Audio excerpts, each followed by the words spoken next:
मोहन रामू महत्या अमरू गोपी हौमे मारी। सो महाराज जी दे अगले सिख जड़े ने सो कहते भाई मोहन जी होए, भाई रामू जी महत्या, भाई अमरू जी, भाई गोपी जी कहते इन्हों ने अपनी हौमे मारी। भाई गुरदास जी कहते इन्हों की हौमे दा इलाज गुरु अमरदास ने किया। वो किवें कीता जी हुण सुनो, जिवें शहीद भाई मनी सिंह ने लिखिया है, बहुड़ो मोहन ते रामू महते अमरू ते गोपी आए चरनी लगे। हुण ये गुरसिख किहड़े सन? एक पहले भाई मोहन जी, दूजे रामू महते, तीजे भाई अमरू जी ते चौथे भाई गोपी जी। सो ये सारे सिख चल के आए गुरु अमरदास जी दे कोल ते उन्हां दे चरणां ते मत्था टेकिया। गरीब निवाज असां नूं उपदेश करिए। हुण गुरु अमरदास नूं की पुछदे ने? महाराज सानूं उपदेश दिओ, please tell us something, please explain something that it is a question in our mind. अब मेरे दिल विच साडे मनां विच एक क्वेश्चन है भी असीं इहनूं क्लीयर करना चाहुंदे हां। तां बचन होआ भाई एहो हौमे बुरी बलाए है। ते उन्हां ने उपदेश मंगिया। हुण उपदेश विच महाराज ने की दस्सिया उन्हां नूं? कहंदे देखो ये हौमे नूं मारना जरूरी है। You have to get rid of this haumai. Okay, first of all what is haumai? Haumai I am ना, वी हौ मीनस मेरे कोल है कुछ जिहड़ा मैं अपना समझदा हां। सो कहंदे हौमे ऐसी है, कहंदे हौमे नूं मारना चाहिदा है। वो किवें? ते ये बुरी बला है। बुरी बला मीनस बहुत भैड़ी चीज है। बला हुंदी है ना, जिवें कोई चीज किसी ते पै जावे ते वो कुछ ना कर सके, उन्होंने बला कहते हैं। बला हुंदी है वो चीज जिहड़ी कि बंदे नूं नष्ट कर दिंदी है, मका दिंदी है, खत्म कर दिंदी है। कहंदी ऐसी ये बला है, भैड़ी चीज है हौमे। ते अणहोंदी ही बन खलोंदी है। Okay, now very important point ये है हौमे की है? दसो जी। हौमे कोई ऑर्गन है बॉडी दे विच? Is it an organ? Is it a sensory organ? Is it karm indriya? की चीज है ये haumai? And where do haumai exist? किथे हौमे आउंदी है? ये हौमे की चीज है? दसो। महाराज कहंदे देखो ते अनहोंदी ही बन खलोंदी है। ये है नहीं, haumai is never in the existence, है नहीं, किसी ने नहीं देखी। पर ये हौमे की कर दी है? एड्डी वड्डी बला है, अनहोंदी नो है नहीं। जिवें हुण देखिए ना, कोई डंडा खड़ा होवे, बंदा कोई डंडा डिग पिया मेरा सिर भन देगा, वो हैगी है ना फिजिकल चीज। हाँ, मैं तुरदा हाँ, कोई चीज मेरे पैरों च आके मैं तिलक के डिग सकदा, कोई चीज है ना जिहदे करके मैनूं दुख लगना ना। पर हौमे तो कोई चीज ही नहीं। कहंदे अनहोंदी है, it's never meant to exist. पर की होया जी? ते अणहोंदी ही बन खलोंदी हाँ, है। ते अनहोंदी ही बहुत कुछ बन जाती है, ते सब कुछ बन जाती है। इनू बंदे दा हुण बंदे दा की है? हौमे ही है, और कुछ नहीं है। बंदा काहदा बनिया? हुण जिहड़ा हौमे नावे नाल विरोध है, दोए ना बसे इकट्ठा है। देखो हौमे आउण करके परमेश्वर का नाम भुल जाना। एक चीज है जिहड़ी परमात्मा का नाम भुलाउंदी है, वो की है? हौमे। जदों हौमे आ गई नाम नहीं रहिंदा। सो इस करके तां ये परमेश्वर वल्लों भुलाए छोड़दी है। देखो ये हौमे परमात्मा तो भुला दिंदी है बंदे नूं, बंदे नूं रब भुला दिंदी है। क्यों? ये हौमे ही रब बन जाती है। बंदा कहना मैं हाँ, रब किथे आवे? हुण किथे होगा रब? हुण सब कुछ मैं ही बन गया। मैं ये कीता, मैं वो कीता, मैं ये हाँ, मैं ओ हाँ, हो गया ना काम। सो जे माड़े काम करता तां भी है, जे अपनी वैल्थ कमाउंदा तां भी कहना मैं कमाउंदा।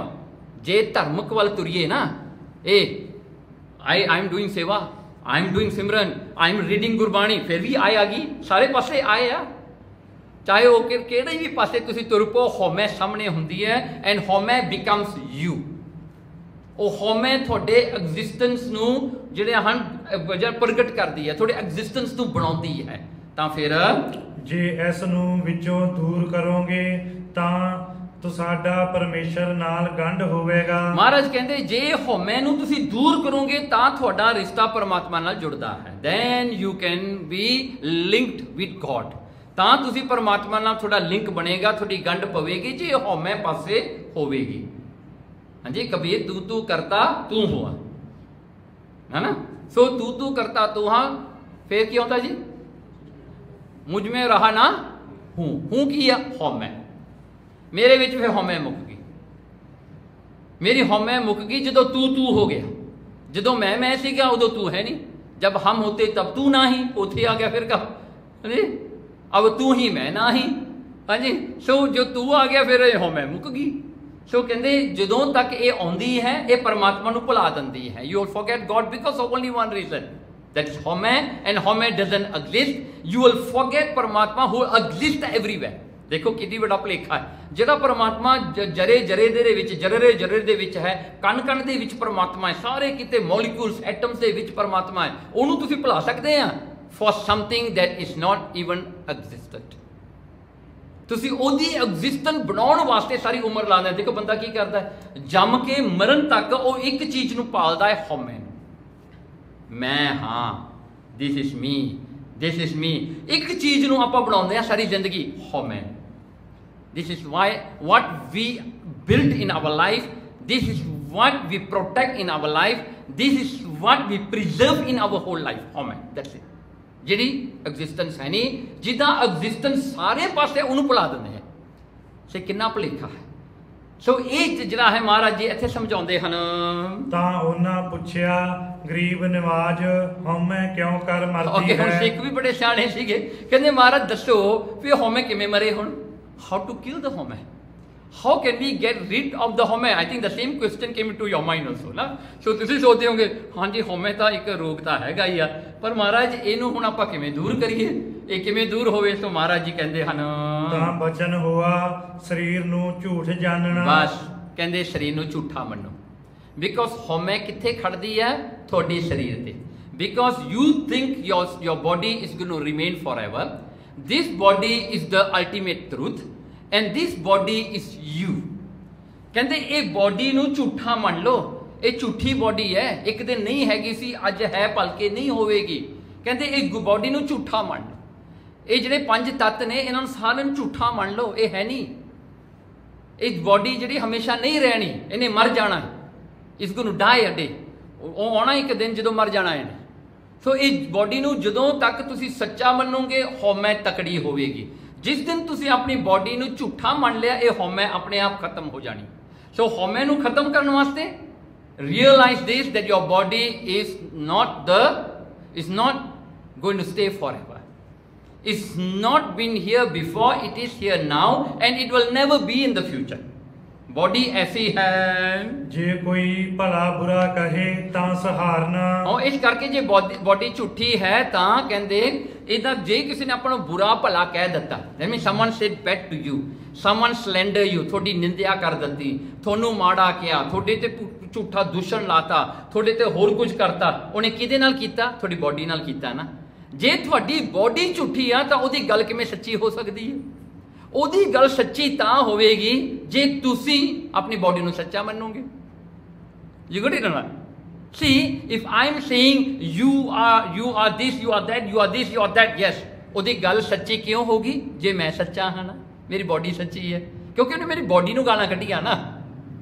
ਜੇ ਮੇਰੀ ਬੋਡੀ ਉਹ ਝੂਠੀ, ਉਹਦੀਆਂ ਗਾਲਾਂ ਕਿਵੇਂ ਸੱਚੀਆਂ ਹੋ ਗਈਆਂ, ਫਿਰ ਉਹਦਾ ਬੁਰਾ ਭਲਾ ਕਿਹਾ ਮੇਰੇ ਵਾਸਤੇ ਕਿਵੇਂ ਸੱਚਾ ਹੋ ਗਿਆ। ਇਸ ਕਰਕੇ ਮਹਾਰਾਜ ਜੀ ਕਹਿੰਦੇ ਵੀ ਇਹ ਜਿਹੜਾ ਸਾਰਾ ਹੀ ਹੈ ਨਾ, ਜੇ ਕਿਸੇ ਕੋਈ ਬੁਰਾ ਭਲਾ ਕਵੇ ਉਹਨੂੰ ਸਹਾਰ ਲਓ, ਭਲਾ ਵੀ ਸਹਾਰ ਲਓ, ਇਹਨੂੰ ਭਲੇ ਨੂੰ ਵੀ ਸਹਾਰਨਾ ਪੈਂਦਾ ਹੈ। ਡੋਂਟ ਗੋ ਇਨਟੂ ਹਉਮੈ ਵਿੱਚ ਨਾ ਚਲੇ ਜਾਓ, ਵੀ ਮੈਨੂੰ ਬਹੁਤ ਚੰਗਾ ਕਹਿੰਦੇ, ਮੈਨੂੰ ਬਹੁਤ ਚੰਗਾ ਕਹਿੰਦੇ ਆ, ਜਾਂ ਡਿਪਰੈਸ ਹੋ ਜਾਓ ਵੀ ਮੈਨੂੰ ਮਾੜਾ ਕਹਿੰਦੇ ਆ। ਮਾਰ ਕਹਿੰਦੇ ਦੋਵਾਂ ਤੋਂ ਉੱਤੇ ਹੋ ਜਾਓ।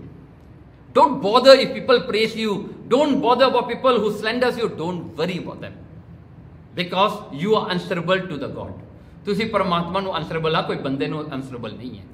ਤੁਸੀਂ ਸਿੱਧਾ ਪਰਮਾਤਮਾ ਨਾਲ ਜੁੜੋ, ਤੁਸੀਂ ਸਿੱਧਾ ਆਪਣੇ ਆਪ ਨੂੰ ਜਿਹੜਾ ਹੈ ਹਉਮੈ ਆਪਣੇ ਆਪ ਚੋਂ ਮਾਰ ਲਓ, ਤਾਂ ਸਾਰੀਆਂ ਲੜਾਈਆਂ ਮੁੱਕ ਗਈਆਂ। Do you agree with me? ਸਾਰੀਆਂ ਲੜਾਈਆਂ ਮੁੱਕ ਗਈਆਂ। ਇਹਨੂੰ ਆਪਾਂ ਨੇ ਕਹੋਗੇ ਇਹਨੇ ਮੈਨੂੰ ਮਾੜਾ ਕਿਹਾ, ਮੈਨੂੰ ਇਹ ਕਿਹਾ, ਮੈਨੂੰ ਉਹ ਹੈ ਨਹੀਂ, ਮੈਂ ਵੀ ਝੂਠਾ ਹੀ ਹਾਂ। ਸਾਰੀਆਂ ਲੜਾਈਆਂ ਖਤਮ ਹੋ ਗਈਆਂ ਜੀ, ਸਾਰੇ ਝਗੜੇ ਮੁੱਕ ਗਏ। ਸੋ ਮਹਾਰਾਜ ਨੇ ਦੇਖੋ ਕਿੰਨਾ ਸੁੰਦਰ ਆਪਾਂ ਨੂੰ ਇੱਥੇ ਉਪਦੇਸ਼ ਦਿੱਤਾ। ਮੋਹਨ ਰਾਮੂ ਮਹਿਤਿਆ ਅਮਰੂ ਗੋਪੀ ਹਉਮੈ ਮਾਰੀ। ਵਾਹਿਗੁਰੂ ਜੀ ਕਾ ਖਾਲਸਾ, ਵਾਹਿਗੁਰੂ ਜੀ ਕੀ